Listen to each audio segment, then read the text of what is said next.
In the celestial dance of cosmic creation and destruction, stars are the celestial maestros orchestrating a mesmerizing symphony of birth, life, and death.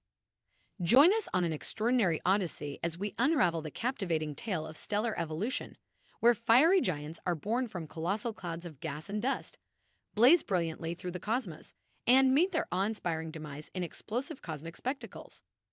Brace yourself for a cosmic ballet that will ignite your imagination, illuminate the wonders of the universe, and leave you in profound awe of the extraordinary cycles that shape the destiny of stars. Although stars are inanimate objects, we tend to describe their stages of evolution as if they were alive.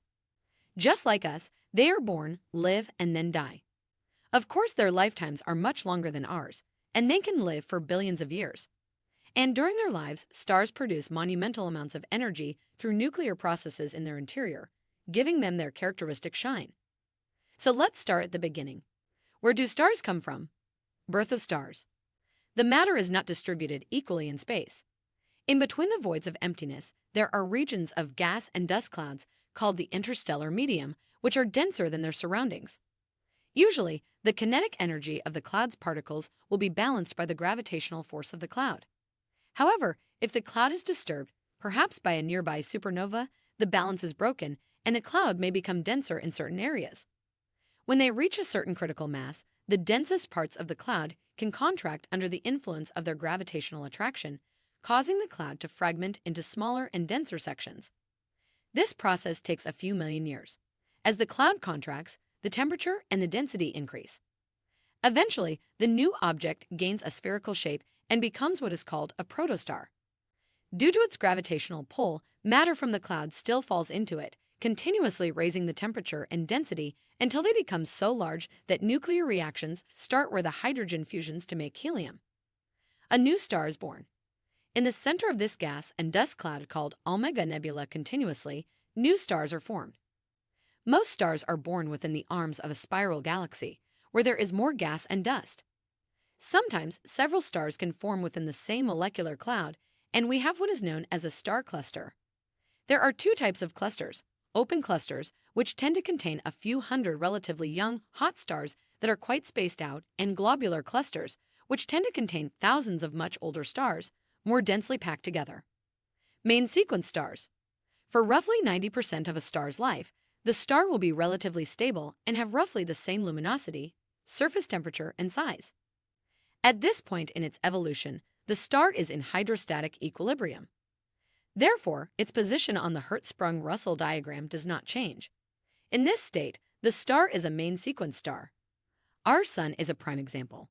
They range from hot and bright starting at the top left of the Hertzsprung-Russell diagram to cooler and dimmer at the bottom right. Stars can stay in this phase for a very long time. However, the timescales for stars are not all the same. Larger stars tend to burn their fuel much faster and therefore run out much quicker. Smaller stars don't need to use as much energy to counterbalance their gravity, hence have longer lives. Red giants. The stages of a star's life are defined by how much and what type of fuel the star has. During the main sequence, stars use hydrogen as their fuel. When the hydrogen begins to run out, the star produces less energy to support its weight and the core begins to contract. This increases the temperature and density in the core, and the luminosity of the star increases as a result. Through the enhanced heat released, the radius of the star increases by 100 to 1,000 times its original size, but with more of the surface to heat up and less fuel to do it with. The surface temperature can decrease as much as 50%, and the star becomes redder.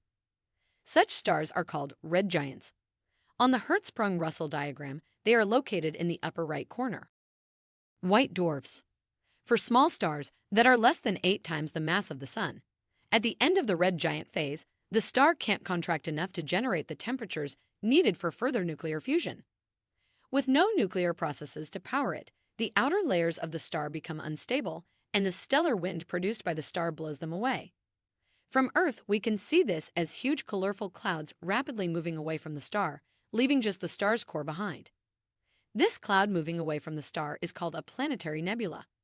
The Helix Nebula is an example of a planetary nebula that was blown off from the white dwarf left behind and is still visible at the very center of the photo. Source: NASA. A planetary nebula is called as such not because it would have anything to do with planets, but because astronomers from earlier times couldn't observe it very well, and it looked like a blurry sphere, a little like a planet. The leftover core is small but very dense and hot. They're called white dwarfs after their small size but white-hot surface. They're so dense that just a teaspoon of their material would weigh the same as an elephant on Earth. White dwarfs are located at the lower left corner of the Hertzsprung-Russell diagram. For small stars like our Sun, the leftover core will consist of carbon and a little oxygen. But for bigger stars, it could be made from neon. These stars are no longer fusing material, so they will lose their heat with time. Eventually, they'll dim and become brown dwarfs. Supernovas.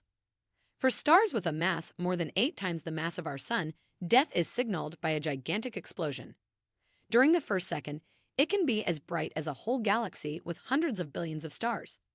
Such explosions are called type Ia supernovas. After a supernova, depending on the mass of the original star, there are 2 possible outcomes for the star's core. For smaller stars, the core becomes a neutron star. However, if the star's core has more than about 2.5 times the mass of the Sun, what remains is a black hole. The bright spot of this photo is the 1987 supernova explosion taking place in the Magellanic Cloud about 156.000 light-years away from us. Even though the stellar explosion took place around 166,000 BC, it was observed by us on 23 February 1987. Hezen 1987 was one of the brightest stellar explosions since the invention of the telescope more than 400 years ago. Neutron stars. During a supernova, all the matter contracts in the core of the exploding star. This means that protons and electrons are compressed together so tightly that they become neutrons. There is a limit to how many neutrons can be compressed, and so eventually the core stops contracting and a neutron star is formed. Neutron stars consist only of neutrons and have a radius of only about 10 kilometers. However, a neutron star is so dense that just 1 teaspoon of its material has about 20 times the mass of the Great Pyramid of Giza. Neutron stars are the densest objects we know of.